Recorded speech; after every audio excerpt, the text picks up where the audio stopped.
It's a pleasure to be here. I'm Vivian Bercovici. I expect that was introduced at some point.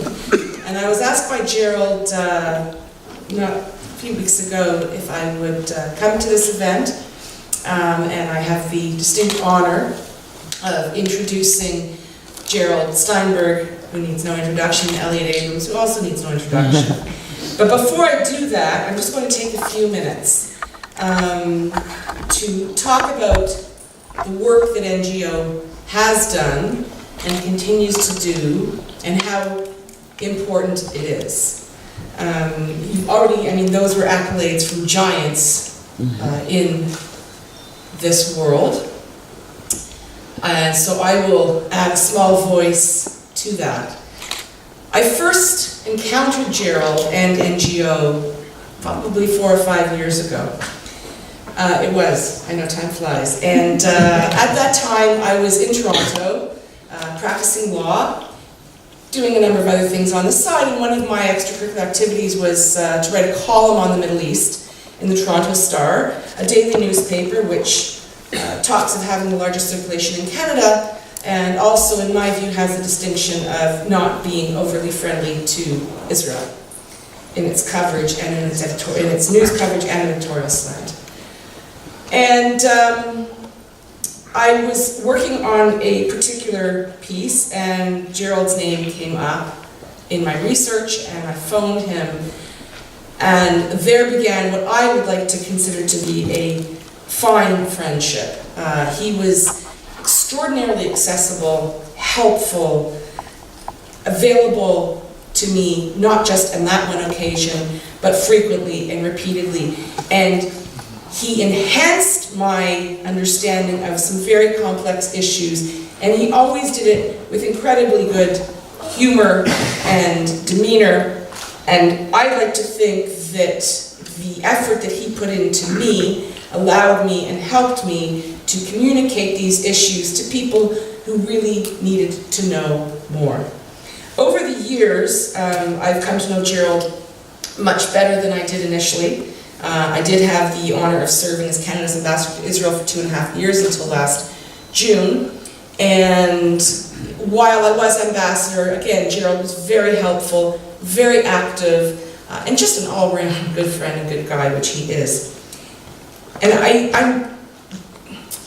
don't know what the right word is. I'm encouraged, I'm heartened, I'm actually thrilled that you're having this event today, and that it's really on the heels of what I think is a tremendous victory.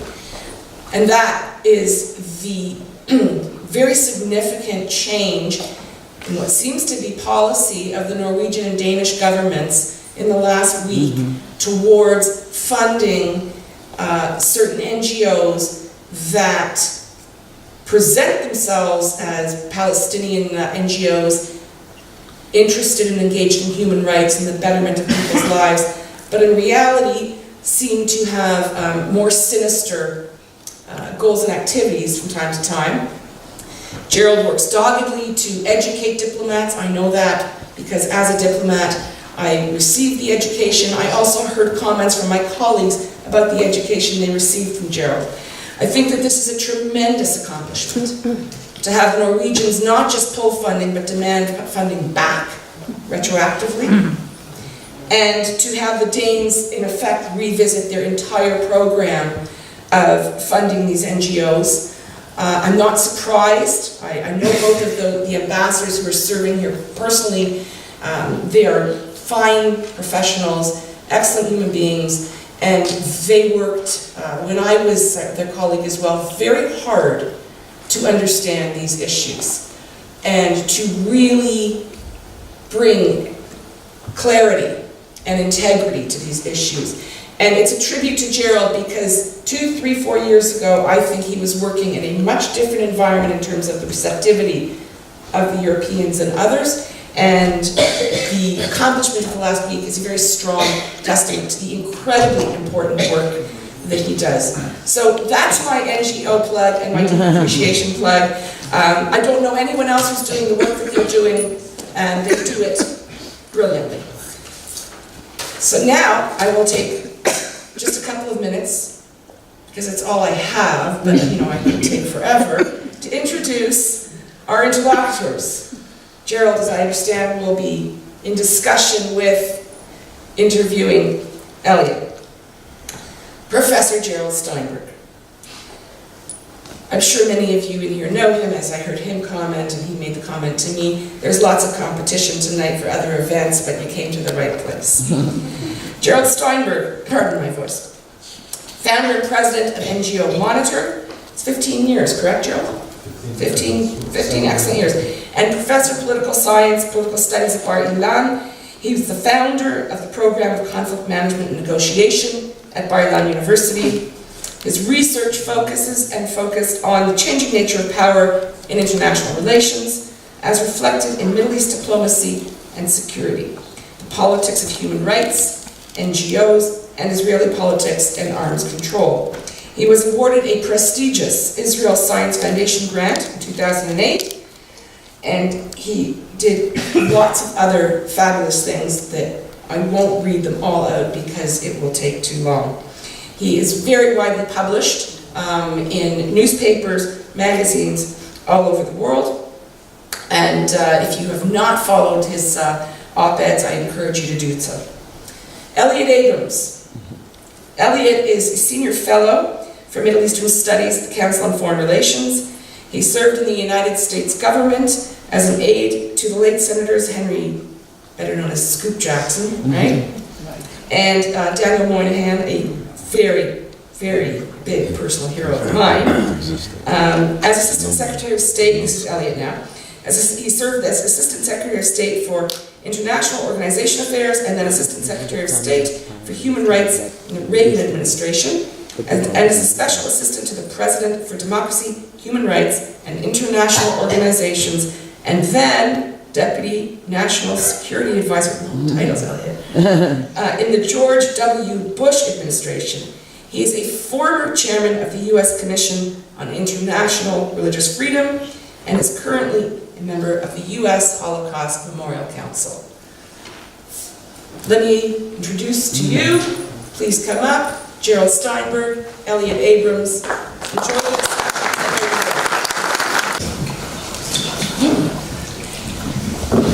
I'd like to thank Vivian for that glowing introduction, and if members of the NGO Monitor staff are here think that means I'm retiring, not quite. That could be a great retirement speech. You get the gold watch? I'll come back. But thank you very, very much. This is 15 years. We thought about doing this event to mark 15 years of NGO Monitor.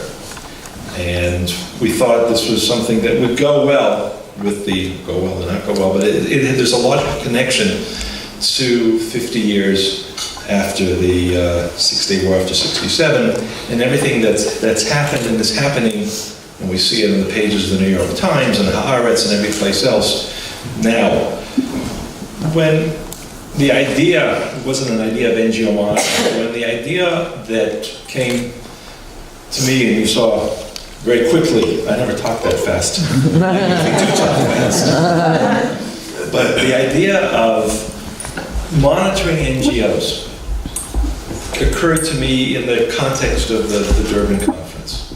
That here you had, you don't quite see it in the film, but there were 1,500 NGOs, Amnesty and Human Rights Watch and so many other groups, and they were all united around the idea. The main theme was not really the end of apartheid in South Africa and creating a framework for ending discrimination as the UN proclaimed.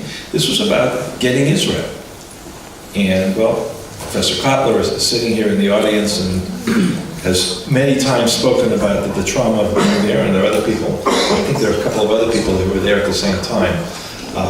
But the idea of monitoring NGOs and understanding how they work, it was a form of what we learned as students in political science of speaking truth to power. NGOs have tremendous power. They're an industry. And nobody treated them like that 15 years ago, and it's very hard even now to get the concept across that they exercise power, but without checks and balances.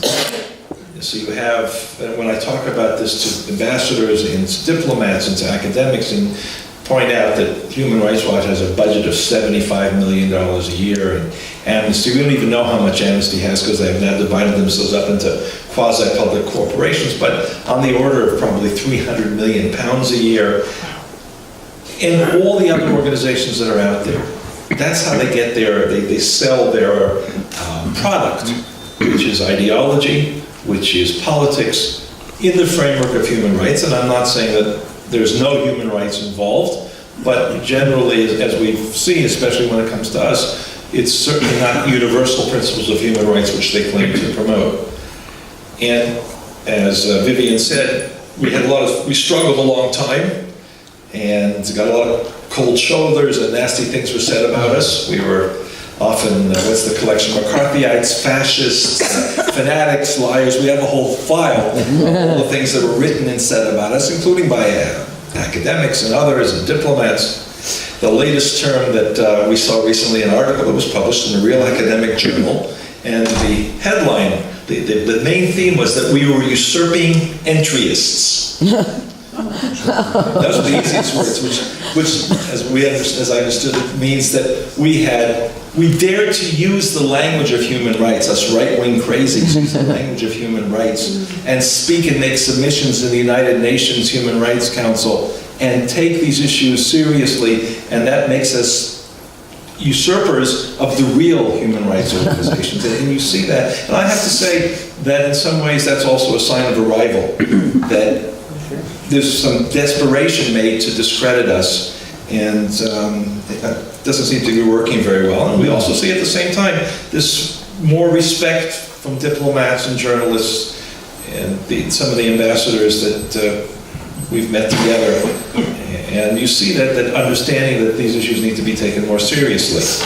I think we've also changed the discourse about NGOs in Israel completely, and in Europe gradually, but I think importantly, and also to some degree in the United States and North America, they're taken more seriously the issues of speaking truth to power. Like to think of ourselves in some ways in the high-tech sense as being disruptors, in a good sense. Maybe I wouldn't use the Uber analogy right now, but coming up with a whole new approach to the way you deal with what is clearly a broken human rights system. And this idea of disruption, this idea of speaking truth to power is something that I guess in some ways I associate with the work that you've done, I hope, fairly enough. Conventional wisdom is not something that, and the term conventional wisdom in and of itself is a problem. But when you are in office and when you're not in office and you're writing and you're speaking against in opposition to all the cliches and the myths that dominate a lot of the Middle East discussion, there are other cliches I could use like breaths of fresh air and other things, but it's, and I'm going to be quiet in a minute and then turn this over to you. That's my job, is to make an introduction, talk a little about NGO Monitor, and then begin the discussion. That's what the format is. It seems to me that the points of connection here between 50 years since the war, the post-67 uncertainty, also has been accompanied by the tremendous change in the narrative, the way that Israel is pursued. There's an article in today's, I think, New York Times by Hanan Ashrari, which is a classic statement of Palestinian victimization. In 67, and I remember enough about 67 to at least understand what the language is used, but Israel was the David Goliath image was very strong, and there was very strong sympathy in most of Europe, maybe not France, but the rest of Europe, not official France. The rest of Europe, there was sympathy for Israel. There was an understanding that this was a real threat to Israel's survival. It was 18, 19 years after the 48 Arab invasion, what we call the War of Independence. And since 67, gradually, or accelerating throughout that period, Israel, the perceptions have flipped. Israel is the oppressor, and the Palestinians are the quintessential victims. And so, to start this discussion, I'm asking you whether you think this process was inevitable, that once Israel showed this military prowess, 50 years ago that whatever policy Israel will have adopted, because exercising power and winning a war in a modern, progressive, liberal society is frowned upon, and victims are the heroes, perhaps there's nothing Israel could have done about this. Well, let me begin by saying thank you all for coming. It's a great pleasure to be here on this occasion. I thank you for the double introduction. There's a famous story about Henry Kissinger being introduced by somebody who says, Dr. Kissinger needs no introduction, but he likes one. So now I got two. And I would just echo everything that Vivian said about the achievements of NGO Monitor, which I think the timing is good on the Norwegians and Danes, just as a further proof of how much has been achieved by this very small and very effective organization. Now your question. Yes, the one-word answer would be yes. It was inevitable for a couple of reasons. First, one that must always be remembered and considered, hatred of Jews, anti-Semitism. The notion that the Jews had defeated the Arabs, the notion that, and I use the term the Jews rather than Israel, the Jews had defeated all these Arab states.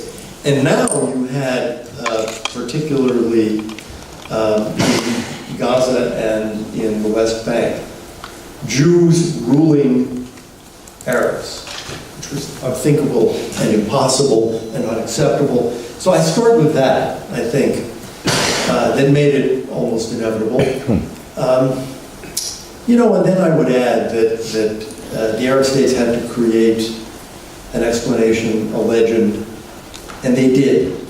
And I would just say one other thing about particularly the West Bank, and that is, look, it's never a good situation when one group of people is ruling another, do not vote.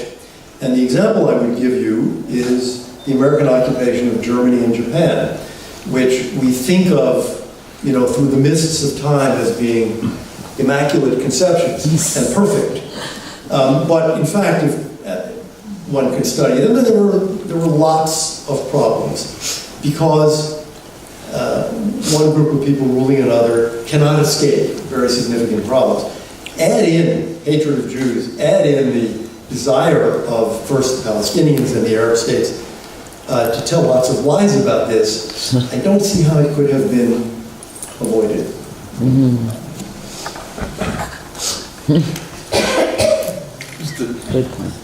To go a little bit further with that, and here I'm going to draw on your very long and rich experience as a diplomat in the U.S. system.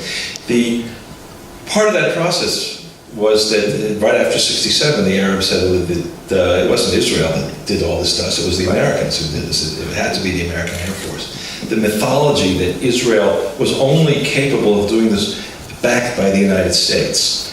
And I still hear that a lot from Europeans even. It's still there that if only the United States would impose its power, its force on Israel, you could get Israel to withdraw, you could move towards a two-state solution, you could do all of those things. Did you find that when you were serving in the United States, is that also something that was prominent among American officials or people that you had interaction with, that Israel really wasn't as strong as we often think we are, and this was the image was developed in that the United States could use more leverage, could use its leverage to... Well, what didn't exist, what didn't exist was the notion that Israel had not won the '67 war. We saw that later with the elimination of the Iraqi nuclear reactor, Syrian nuclear reactor. There was no legend in the United States that this must have been the CIA, it couldn't have been Israel alone. That didn't exist. There was, still is, a view that Israel pushes the United States around. That this little country, through its agents in the United States, what Pat Buchanan once called the Amen Corner, by which he meant American Jews, and by members of Congress who are paid by the Jews, indirectly campaign contribution.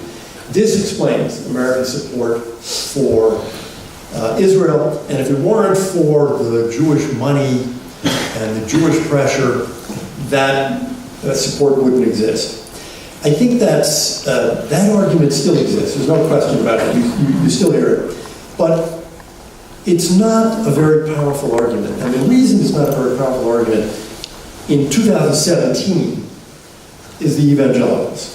It was in a way a more powerful argument in the 60s or 70s when widespread American support for Israel had not quite congealed.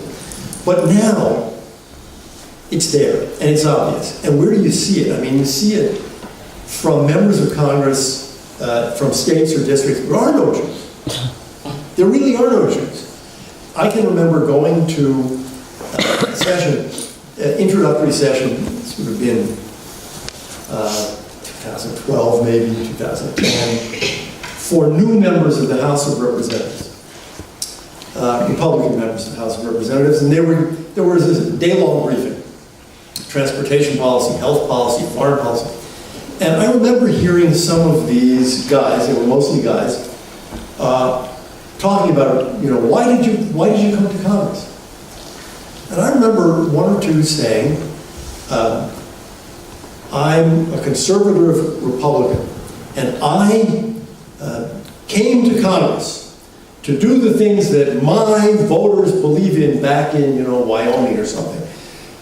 Cut the budget, lower taxes, support Israel. That's the meaning of being a conservative.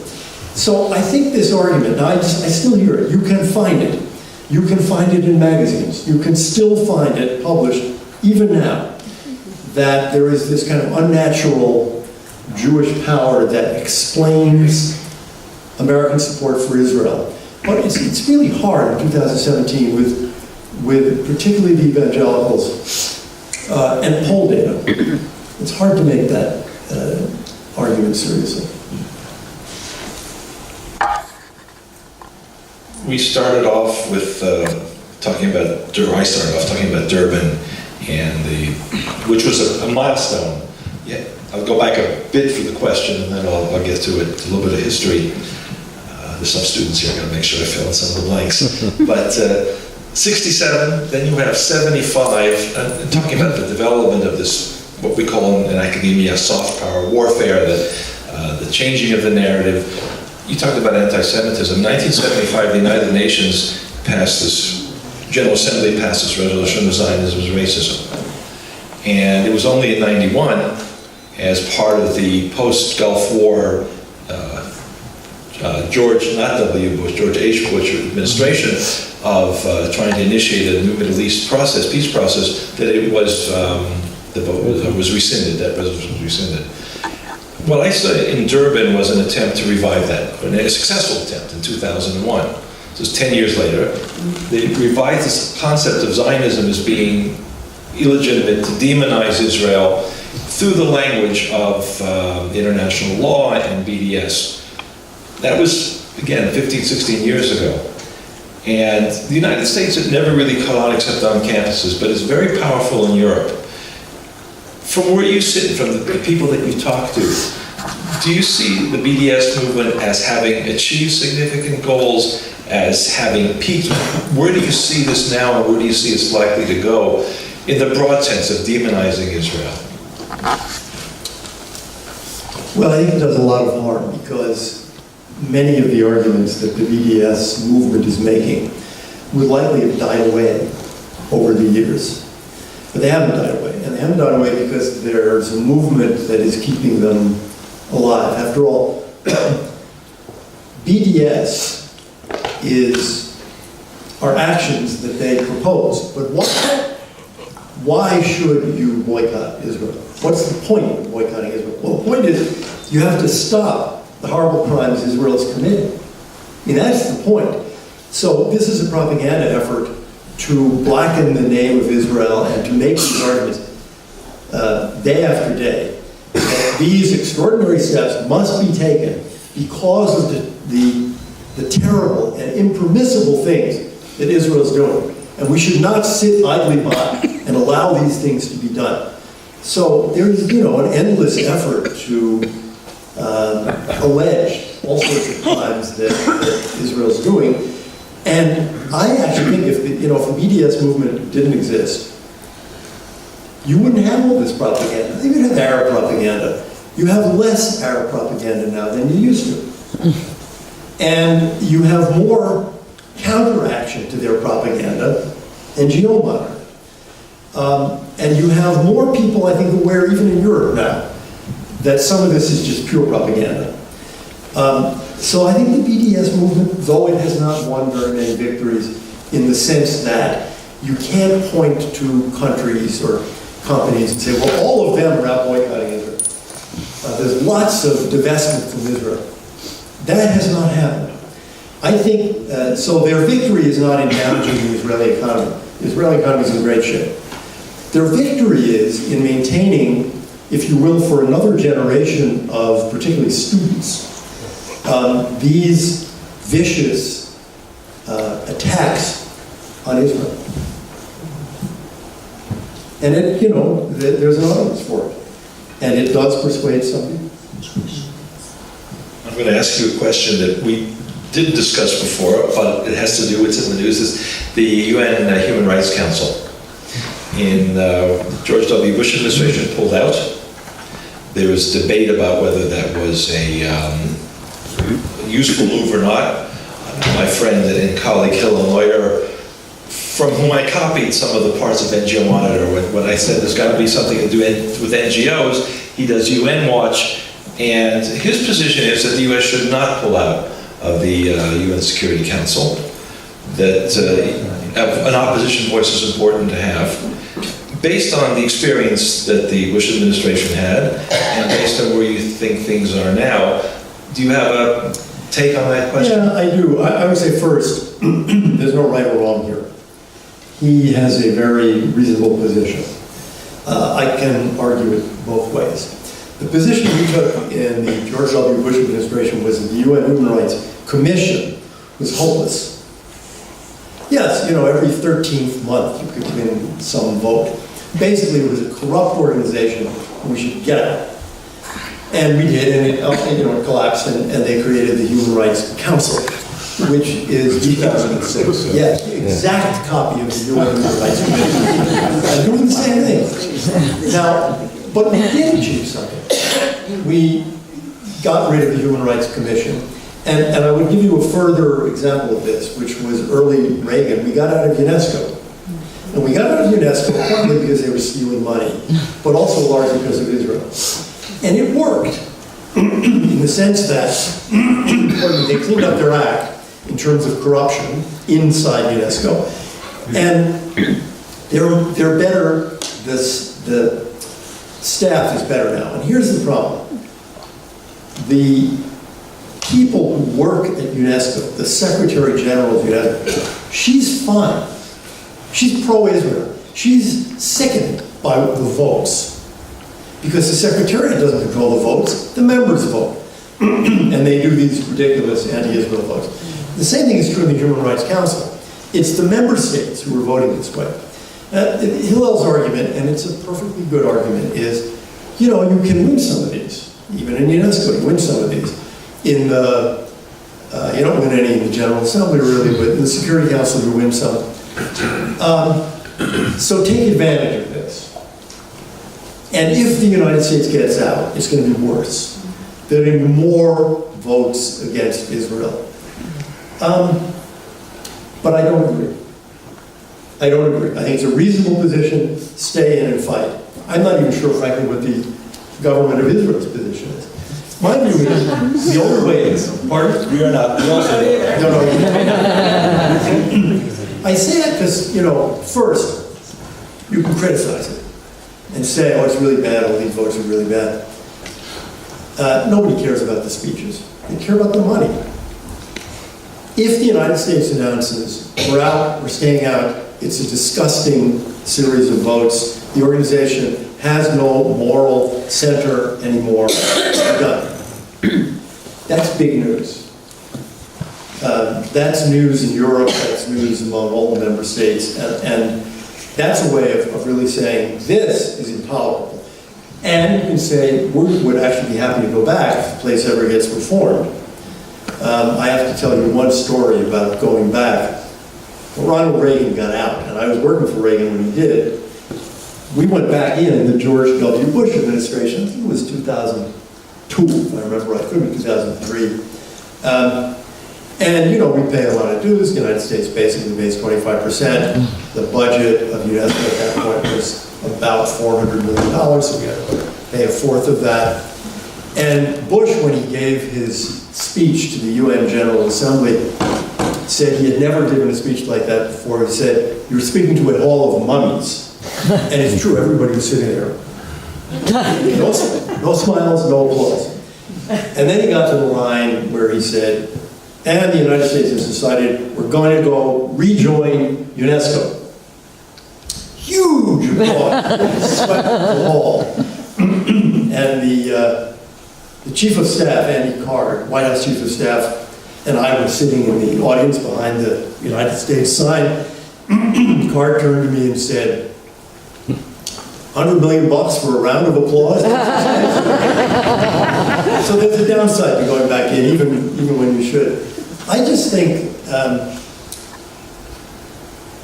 I'm not in favor of getting out of the United Nations General Assembly or quitting the Security Council, but in the case of the Human Rights Council, which doesn't really do much positive, it's not as if the Human Rights Council was really bad on Israel, but it was terrific on China, and terrific on Iran, and wonderful on Syria, and great on Zimbabwe, and wonderful on Cuba. No, it stinks on everything. It does, yeah, it does, you know, it has done a Syria, I think, Syria resolution. After 500,000 are dead, and poison gas is used to kill, I mean, so I don't think you're losing much. And I would postulate that Israel would not be much worse off, because I think you'd have the opportunity to go to some of the Europeans in particular, and maybe some of the Africans and others, and say, look, the Americans are not here. We need you. You've got to stand up. You've got to take the lead. Canada, Australia, Japan, who knows? You've got to take the lead. Nobody can hide behind the Americans anymore. And what's the worst thing that could happen, if I'm wrong? Instead of there being 32 resolutions against Israel, there'll be 41 resolutions. Big deal. It's already so bad that if it gets worse, we won't notice. There's one other element of this that I'll just add, which is usually not seen, but we see it a lot, and that is that the Human Rights Council in particular is the home base for the NGO industry. And if that became a weaker framework, I'm not saying shut it down, or without the United States being there, would certainly lose a significant amount of its impact. People would stop covering the press conferences. They wouldn't pay attention to this as much, I think. I'm looking at Anne, who's responsible for our UN activities, our legal advisor, and you can tell me if you disagree, but I think whenever we go there, we are ECOSOC certified, which is a long story in itself, and you actually, when you sit there and you see how insane the whole process is, and we were there last time with an Australian member of Parliament, Michael Danby, and he said how it was unimaginable. We had told them, but it was still unimaginable to hear an Iranian or a Syrian diplomat condemning Israeli human rights violations in the Golan Heights. And it gets echoed by this NGO chorus. And so one of the aspects of this is that you have less power, less visibility, less money in the Human Rights Council, and that makes it more difficult for these NGOs to sell their wares, which has a positive impact.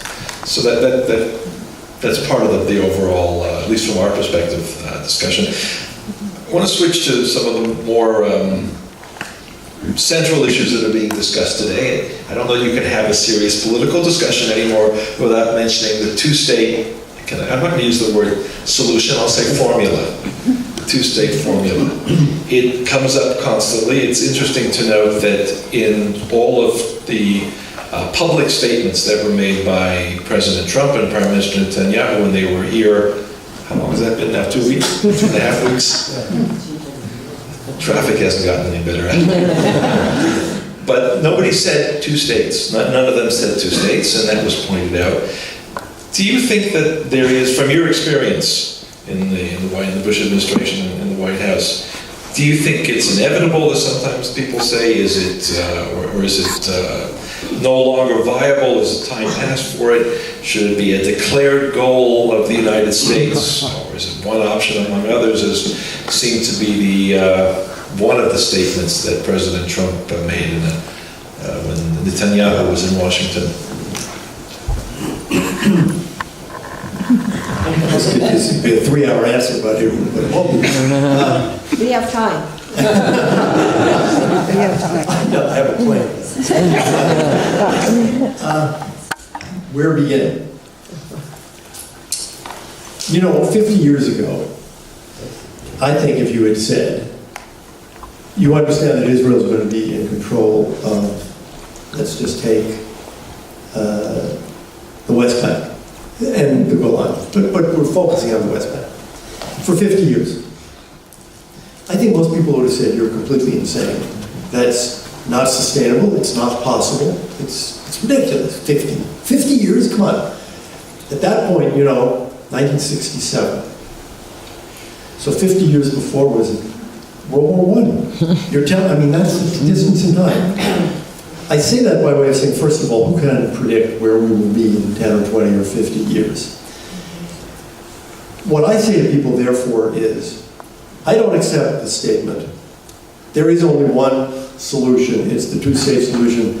That's it. That's all. There is no other possibility. I don't think we can predict the future. That's first.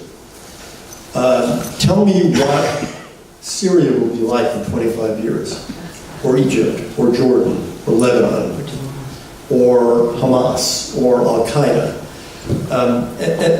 Iraq, Iran. Ayatollah is still there. This contributes. Secondly, I would say, do a thought experiment and assume for a moment there's no such thing as terrorism. And there's no violence. We live in a peaceful world. There is no terrorism. You don't have any security issues now with the Palestinians. So tomorrow morning we create a Palestinian state. There's remember, no security issues. It is not a viable state. It has no economy. It doesn't produce anything. It has no currency. It has no national bank. It has no port. It has no airport. It has no democratic political parties. It's not going to make it. So, my own view is, there are a number of possible options here. One option for, let's say, 25 years from now. One option, which I know is unthinkable, impossible, and unsustainable, is the same thing that's going on today. If it was inconceivable that there would be 50 years, so is it now inconceivable to be 60 years? 70 years? Why is it inconceivable? One of the variables that may change over time might be Palestinian opinion. What do Palestinians want? What will they want 10 years from now? What will Jordan be like 10 years from now? I think the notion of an independent Palestinian state exists, and many Palestinians see that as their great goal. There are other options. For example, some form of affiliation, confederation, association between the West Bank and Jordan. I know we're not allowed to mention that anymore. But if you believe that a Palestinian entity is not viable, then it's going to either fall in your lap, west, or it's going to fall in their lap, east. Or, let's not talk about falling. What's the logical affiliation or confederation? With the Jewish state or with another Sunni Arab state? So I don't see this as impossible, and I'll go further. This is, if we're talking about this, the two states The problem for Jordan has for a long time been that the addition of West Bank Palestinians would unbalance a finely balanced political structure, which is half Palestinian, half Jordanian, let's call it, or half East Bankers, Bedouin, half Palestinian. That is true of Jordanian citizenry. It is not true of the people who live in Jordan, of whom there are 1.5 million Syrians and about 250,000 Iraqis. Now, they're not going home tomorrow. I mean, the Iraqis, those 250,000 who are still there are not going home at all. Some number of Syrians, if you could ever get some kind of peace in Syria, would go home, but not 100% of them. So it's a different population now. It's actually a population that's about 1/3, 1/3, 1/3, which it strikes me is a better balance for political stability. So I would ask the question, tell me what Jordan looks like 10 years from now or 20 years from now. And then we'll have a better ability to answer the question, is some kind of affiliation between the Palestinians in the West Bank and Jordan conceivable, viable, sustainable?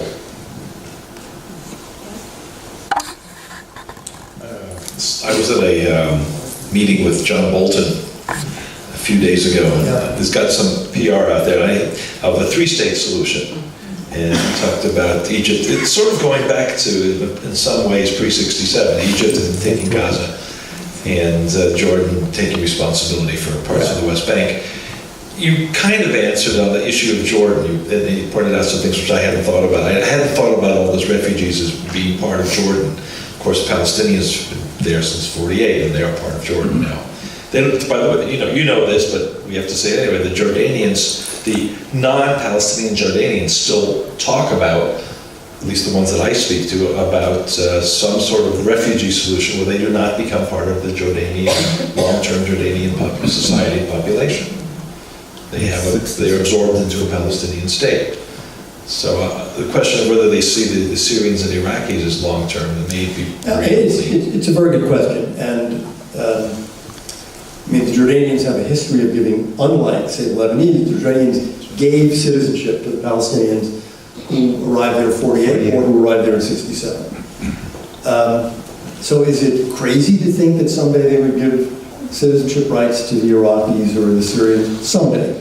Now I think there's a lot of anti-Syrian sentiment throughout Jordan in the sense of they are overcrowding our schools, they're taking our jobs.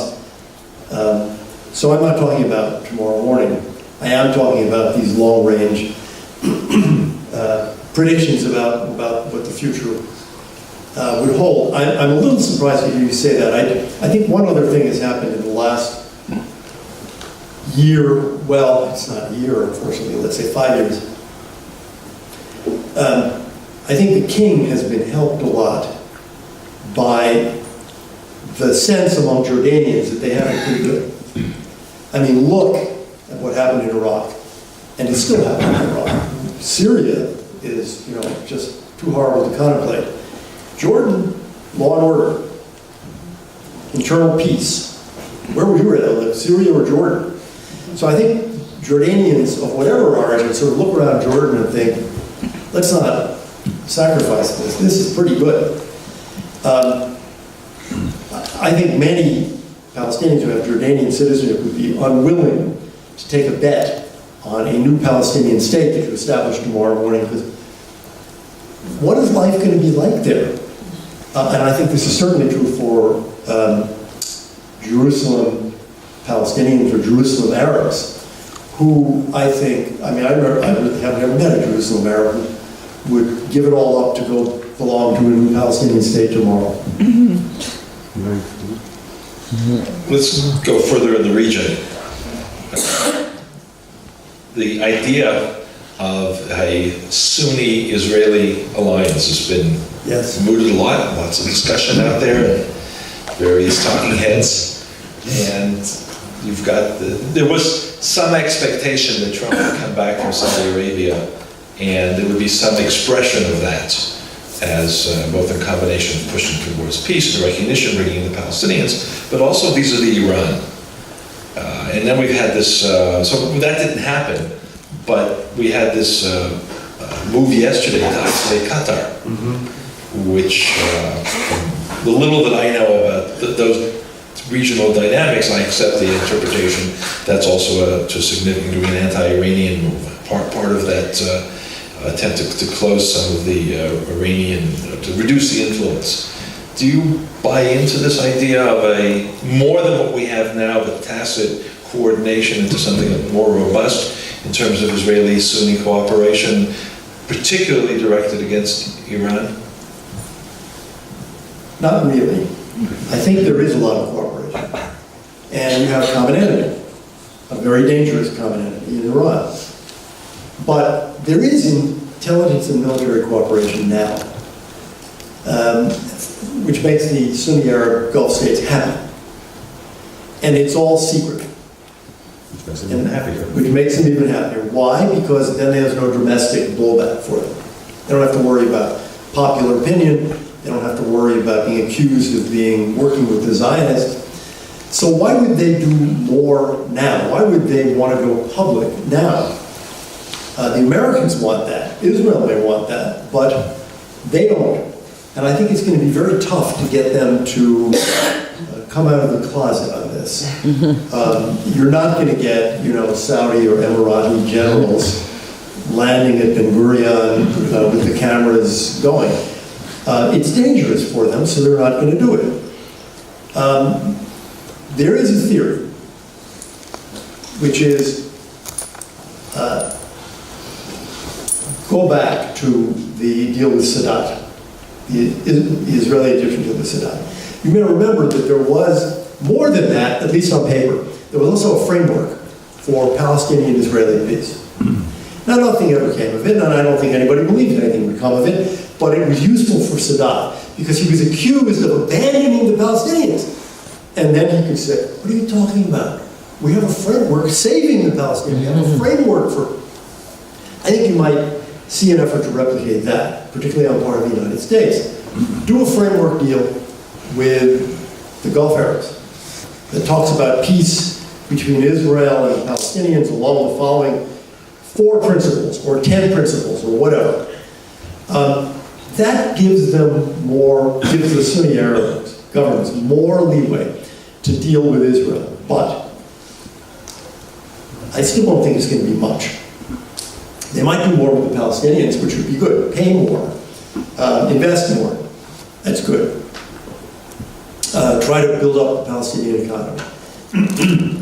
Fine. I can see them going to a conference. Look, they did. Madrid, Annapolis, all the Sunni states were there. Syria was there. With Israel. Same room, same table. I can see that happening again. But what I don't think you're going to see, because there is no Sadat out there, you're not going to see, the Saudi foreign minister at the Knesset, or the Emirati foreign minister at the Knesset. I just don't, I think that overloads the circuits for them. So if we want to see Israelis and Saudis together, we have to watch what happens in Washington, where occasionally they'll sit together and discuss options, which is movement. Yes, and there are differences. I mean, the Saudis are much more careful never to be seen with the Israeli ambassador. God forbid someone should take a photo. The Emiratis are much more relaxed about it. Some of the other Gulf Arabs are relaxed about it. The Iraqis are not. They will run away in order to avoid a photo of a handshake with the Israeli ambassador. That would just be, you would lose your job. So I think I think we are exaggerating the degree, not the degree of secret cooperation. I'm out of the government now, so I can't judge that, but it seems to me to be pretty good. But they're getting what they want. So I think they're going to be tough to persuade to do a lot more. So they're getting what they want, which gets to the issue of Iran. Yes. And we're worried about Iran and the attempt to build an arc that goes from Tehran or from Iran through Syria all the way to Lebanon, including Iraq, which is the government there is in that direction, certainly close to the Iranians. What do we do next? What are the options for the United States? And I know that's another 3-hour, 3-week, 3-month discussion, but let's say, should Israel support the idea of breaking or finding reasons, there's probably enough violations, the joint plan of action, more confrontation, any confrontation with Syrian military operations Iranian military operations in Syria. Are there any good options out there? I think we started in a bad position, because I think the American position was compromised over the Obama years by Obama's almost, in my opinion, obsession with getting the nuclear deal, and therefore willingness to overlook anything else Iran was doing. Now, there's one way in which I think the Israeli and Sunni Gulf Arab positions are closer now than they were, let's say, 5 years ago. 5 years ago, Israelis were concerned about the nuclear program. And the Gulf Arabs were not. They didn't think Iran was actually going to drop a bomb on them right across the Gulf. For one thing, it could, poison their own air. They were worried about the Iranian conventional military actions. You were not so worried about that. Fast forward to 2017, now you are. You are because you've got those guys right across, really, they're at the Golan. I mean, you have a significant change for the worse in Israel's strategic situation now. You have Shia militias, you have Iranian Revolutionary Guard troops on the ground in Syria, not so far from Israel's border. 5 years ago, you didn't have that. So your positions are even closer. So what do you do about this? First, I think it's important to prevent Iran from taking over Syria the way they have taken over Lebanon. And they're close to it. They're on the ground. There are Iranian soldiers on the ground. There are Shia militias, Afghans and others on the ground, and Hezbollah. Lebanon, they have controlled more and more, and now their ally Michel Aoun is president, and so that's worse than it was 10, 20 years ago. And they would like to control Syria and have what the King Jordan once called the Shia Crescent, and this is 10 years ago, and he was told, you're not allowed to say that, quiet. Now you have it, and it goes from Lebanon all the way around to Yemen.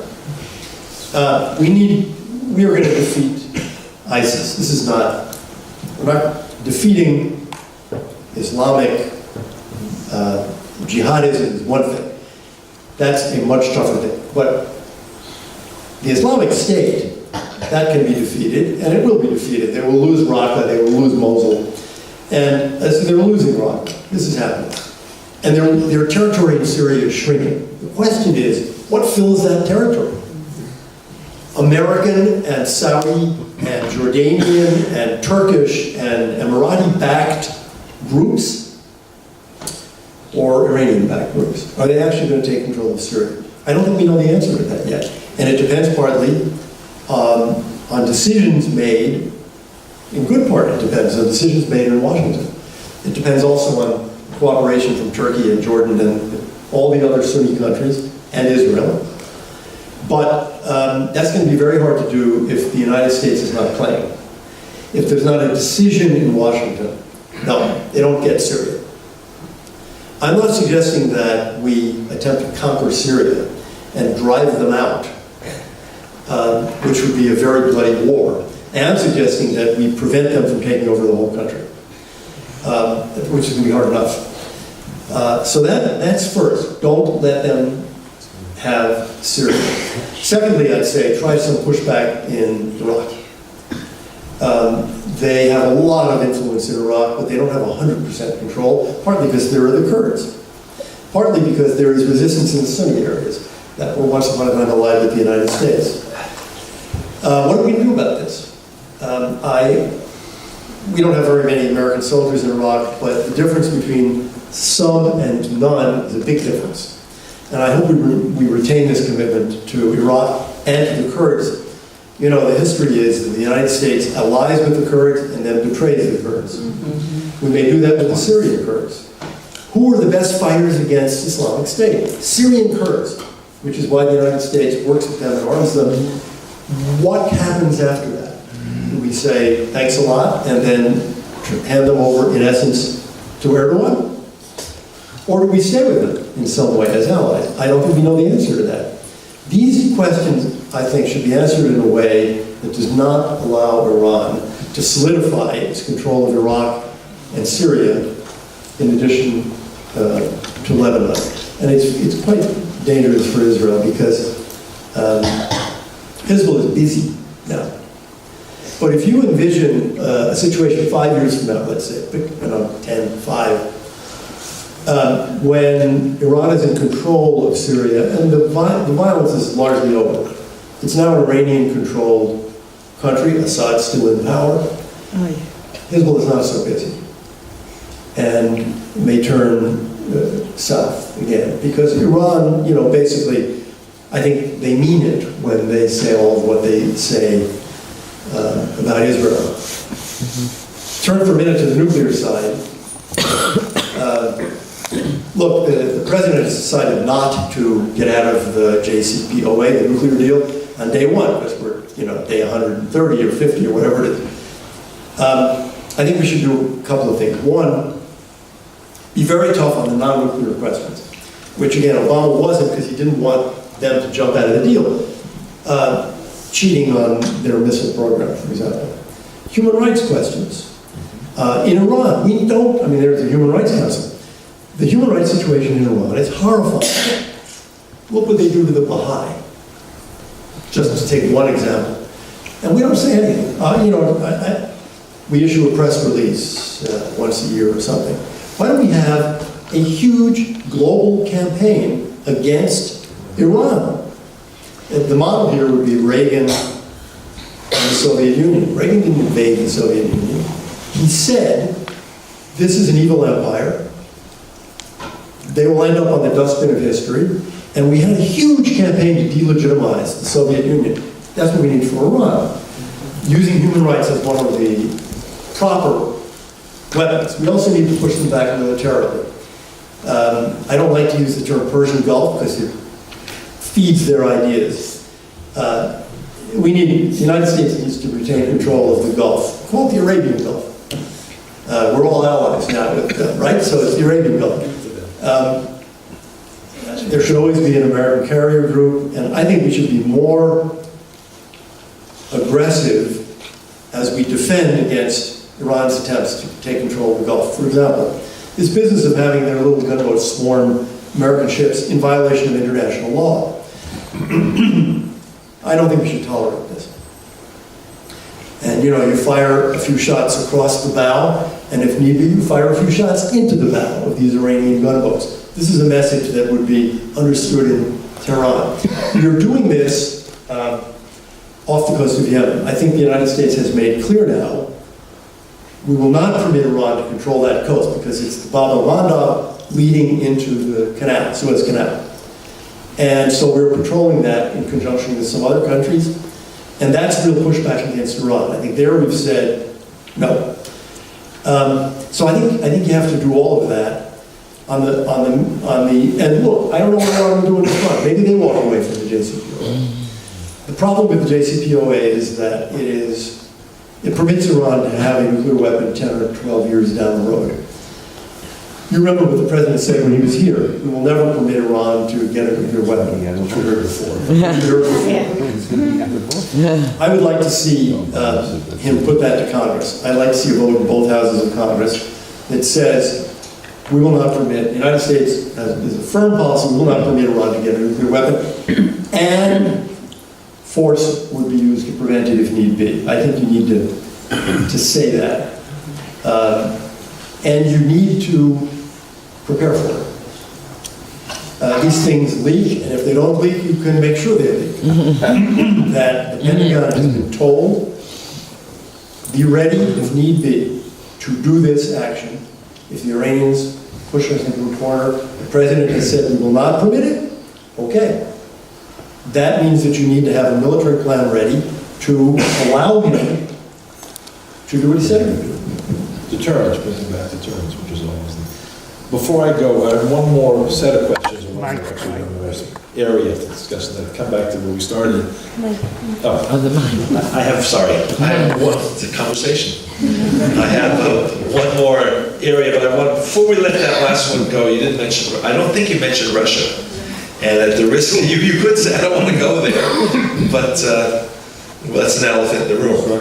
Yeah, well, there's a pattern in my comments on the Middle East, which is I tend to blame Obama for a lot. This is because I think he's really worthy of blame for a lot.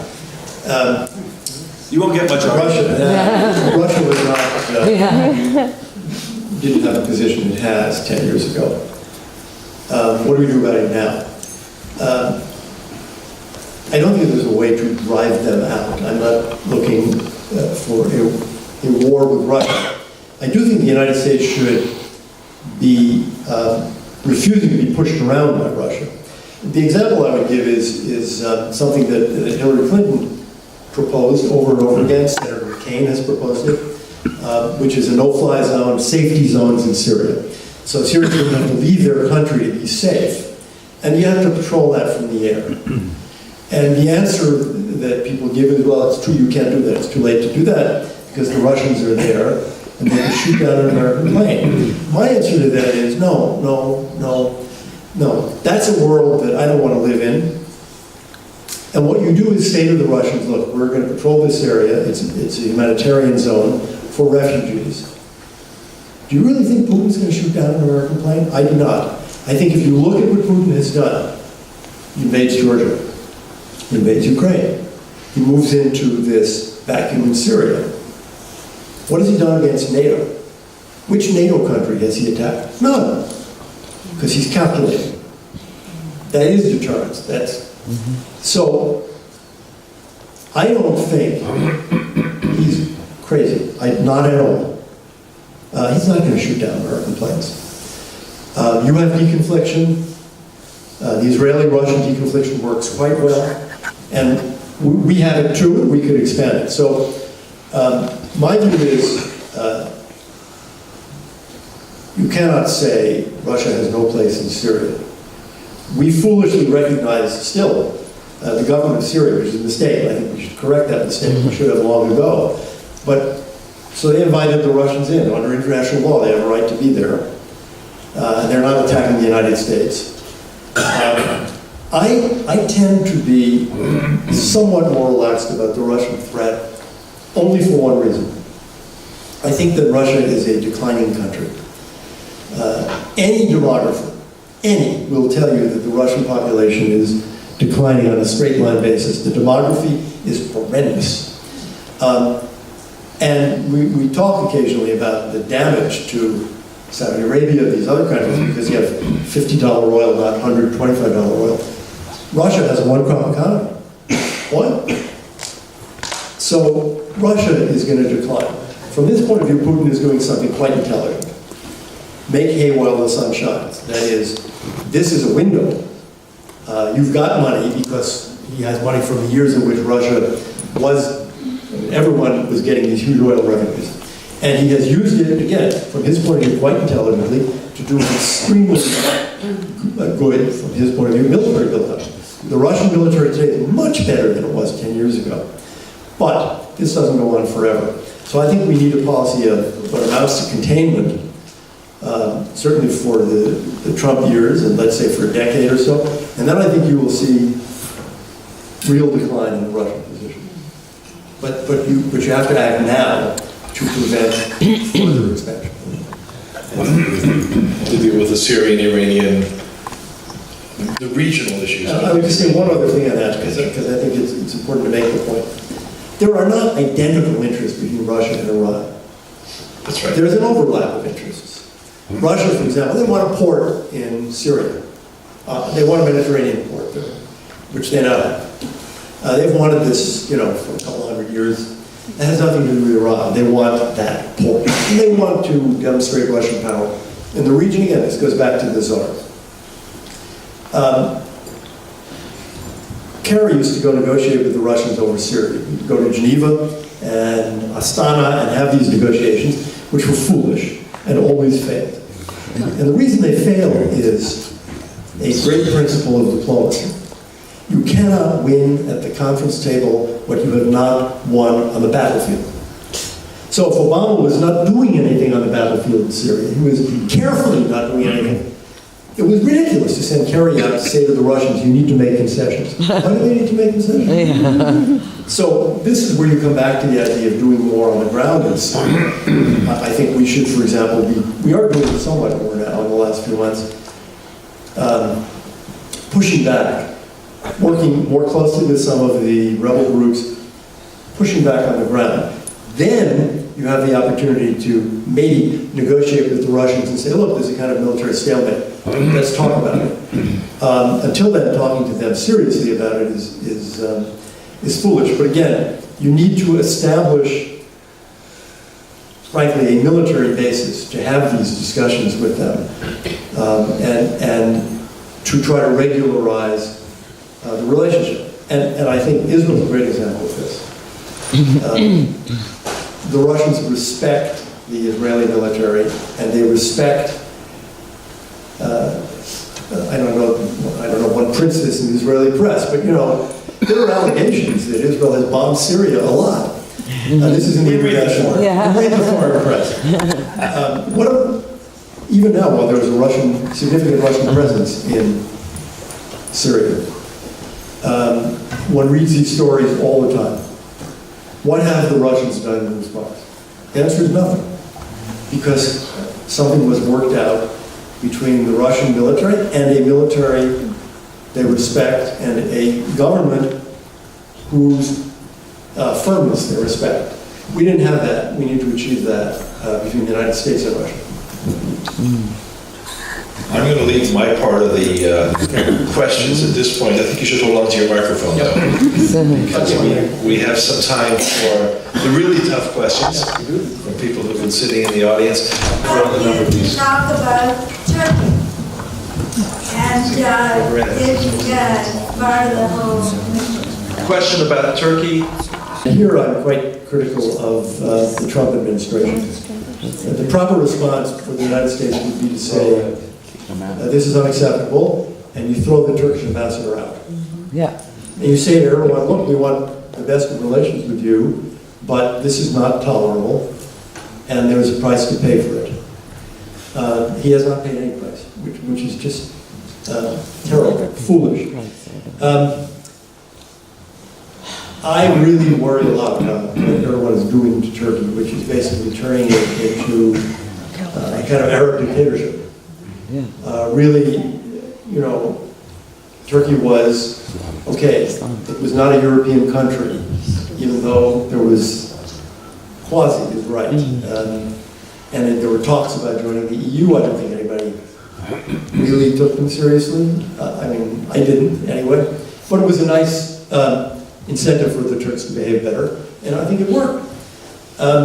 Erdogan is destroying all of that, destroying the whole history of secularism, destroying the institutions, freedom of the press, for example, free elections. This was not a really free election that they just held. It was not a fair campaign. Over time, I hope, I don't mean over 100 years, I mean over 5 or 10, I hope the Turkish opposition gets itself organized, because after all, remember, this unfair election, he won basically 52-48, the referendum on the new constitution, which suggests to me he probably lost. And even if he didn't lose, if he won by 10 votes, it means the people are split. So if the opposition got organized, they could, one hopes, reverse this. But something is required, and it's missing. And what's missing is the West, Europeans and the United States, talking about what's going on, criticizing, which we're not doing. And President Trump is not doing. And we should be doing it. We should be telling the truth about what's happening in Turkey. It doesn't mean breaking relations. It doesn't mean that we can't cooperate on things where we have a common interest, Syria. But it does mean when he, for example, starts putting newspaper editors in jail, we talk about it. when he jails general after general, so that Turkey's utility to us in fighting jihadism is significantly diminished, we should not. But right now, a much smaller country, North Korea, has the bomb. Is it possible that that the U.S. in dealing with North Korea could set some kind of precedent that might help with Iran? You mean like bombing North Korea? This is going to sound, this is conventional, this is what everybody says, but it's also true. The answer is most likely found in China. The Chinese have distanced themselves somewhat from North Korea, including now voting for another sanctions resolution in the UN. For it, with the United States and other Western members. They're not happy with the North Korean nuclear program. They don't want it to have nuclear weapons. One of the reasons they don't is their fear, which is a logical fear, that sooner or later, the Japanese or South Koreans or both are going to say, look, we thought you Americans would resolve this, or maybe China would, but you're not. Therefore, we need nuclear weapons as a defense and as a deterrent. We don't think you will trade San Francisco for Pyongyang, so we don't trust your deterrent. We need our own deterrent. That the Chinese want least of all. So I think we have something to work with here. And again, they're not happy with Kim Jong-un. And if you notice the pattern, there is a pattern in the people he executes. They tend to be people associated with China, which suggests he is afraid of a Chinese maybe coup against him, military coup that the Chinese would foment. So their relations are not good. But I think President Trump is fundamentally right when he says, the Chinese have got to do something here, and I wouldn't give up on that. I wouldn't give up on that possibility.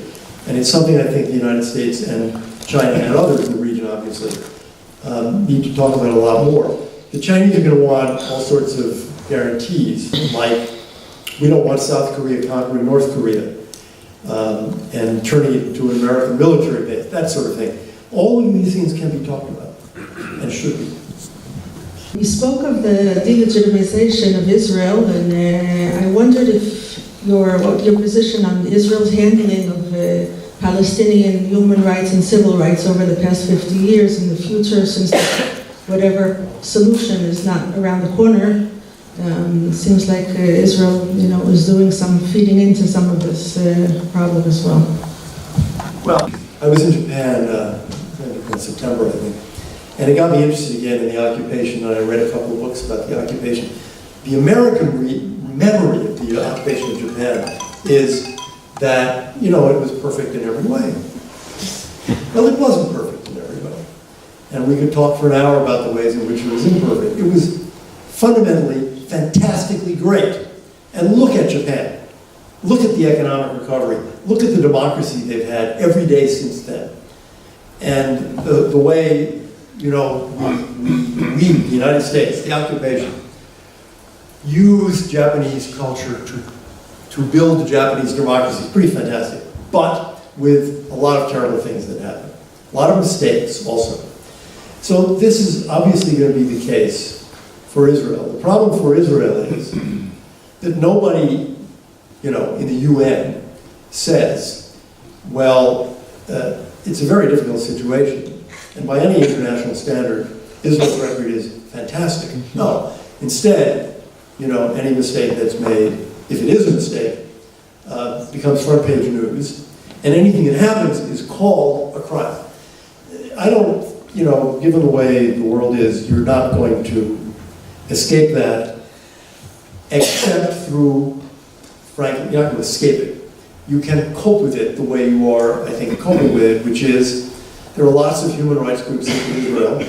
Some of them, I think, are awful, but some are not, and they exercise a constraint. Everyone in the IDF knows this is, everybody's got a cell phone camera now. They still don't know that, I think. Well, They should. So I am really not a critic of Israel's conduct of daily life in the West Bank, nor was I of his conduct of daily life in Gaza through 2005. I have no doubt that there are improvements that can be made. And when I talk to Israeli generals, everybody's got his own suggestions about how to make Kogat, administrator, better. But I've known a series of people who had that job, really terrific people dedicated to making the system work. So I think the fundamental, problem is the Palestinians don't like being removed from Israel any more than anybody else would. Nobody likes it. Nobody's ever going to like it. And this is made 50 times worse by the fact that Israel is held to standards that have never been applied to any country in the history of the world. You can't escape that situation. All you can do is try to avoid accidents and mistakes that are just going to feed into the PA-PLO narrative. We're all aware of recent events in Britain and Belgium, France, with the terrorist acts, the mass murderous terrorist acts that have taken place in Britain, France, Belgium, the United States over the past few years, long after 9/11. And yet, there are many people in Europe, Western Europe, and in the United States who seem not to realize that or want to realize that. And it's very strange that whereas François Hollande in France said there was a danger of Islamism, radical Islamism, President Obama never, ever would use any such term, nor even, I don't think he ever used the word jihad. You're talking about the wrong Now, person. how do we, if it's possible, how do we get people in the United States and Western Europe to understand that there is a problem like this? There is a problem of Islamic, radical Islam, or Islamism radical, whatever you want to call it, or jihad. And how do we persuade people, make people understand? And also, by the way, it seems that this is very dangerous problem on the campus in many American Okay. So how do we do that? What does that mean? Different things in different countries, but basically I think it's voters saying, what you politicians are describing is not real. You are not actually acknowledging what's happening around us. So you don't think the French know they've got a problem with Islamist extremism, violent Islamist extremism? Sure they know. They absolutely know, which is why the votes for Le Pen keep rising. You don't think people in the UK know this? Or in the United States? I think people do know it. And they're frustrated and angry that so many politicians won't say it because it's not politically correct. I think people do actually know it. What they don't know, of course, is, what do you do about it? Now, we have much less of a problem in the US than the Europeans have. Partly because the percentages of Muslim immigrants are much lower than in, say, France. Mostly, I'd say, because we're very good at integration in the US. All of these ghettos, Muslim ghettos that surround Paris, you don't have that in New York or Los Angeles or Chicago. They don't exist. It's true that the American population is quite different anyway, because it's still the case that most Arabs in the United States are Christian. They're Maronites, they're Copts, it's a different population group, but it's a more fluid and open society which has avoided many of these integration problems that feed into terrorism. Now, what do you do about it from an immigration point of view? We have this debate, and obviously the United States right now. But I think there is a consensus at least, this is a big problem and we need to think about it. We need to be very tough about who is being let into the country and knowing who they are. You know, you heard Theresa May in the last couple of days say some very tough things, and the criticism that's being made of her is, yeah, but you weren't saying that a year ago. You were Home Secretary. You didn't do it. You were Home Secretary. The British had a view under Tony Blair that turned out to him, it wasn't stupid, but it was wrong. And the idea was, who can talk to these radicals and prevent them from becoming violent? Other extremists and radicals, because they speak the same language. Totally wrong, because what you've got then is extremists talking to people who are not yet violent, but they're extreme, complete failure. And now they've come to the realization they have a new policy, that you need to prevent the radicalization, and that only people who are totally opposed to extremism can do this. So they're funding very different groups. She has talked about extremism in mosques. Now, people, you know, are very reluctant to talk about this because of the freedom of religion question, which we have in the United States too. But you have this all over Europe. People are reluctant to say, in Britain, which believes in freedom of religion and freedom of speech, no, if you're preaching extremism, you're going to be deported. Well, I think that after this trio of horrible terrorist attacks, opinion will change, and I think May, if re-elected, which I assume will happen, will get tougher on this. So what I would say to you is, sorry for the long answer, but what I would say is, everybody knows this, and we've got to get over this political correctness and be willing to talk about it. Look, thank you so much. That was really, really interesting. Very refreshing, just to get it straight, pragmatic, and to the point. And I really, really hope you're right about Theresa May. But we've seen a few elections kind of go sideways, all over the place. So if that's the predictor, that's what you're predicting, I suggest you maybe keep it to yourself. And I'm totally stealing your kisses. Thank you so much for coming. I want to just, not just to thank Elliott for his fabulous insights as always, and delivered with tremendously good humor, which I certainly appreciate. I also want to close by, again, thanking Gerald for having the incredible foresight, initiative, and tenacity. I've been with Gerald on some of his road shows. Coincidentally, I happen to be in the same place. He works so hard. I've been the beneficiary of his great work, and I think it's more important now than it ever has been, not just because things aren't getting better, but also because NGO Monitor, under his leadership, has really, really made a difference. Thank you for your support. I support you wholeheartedly. And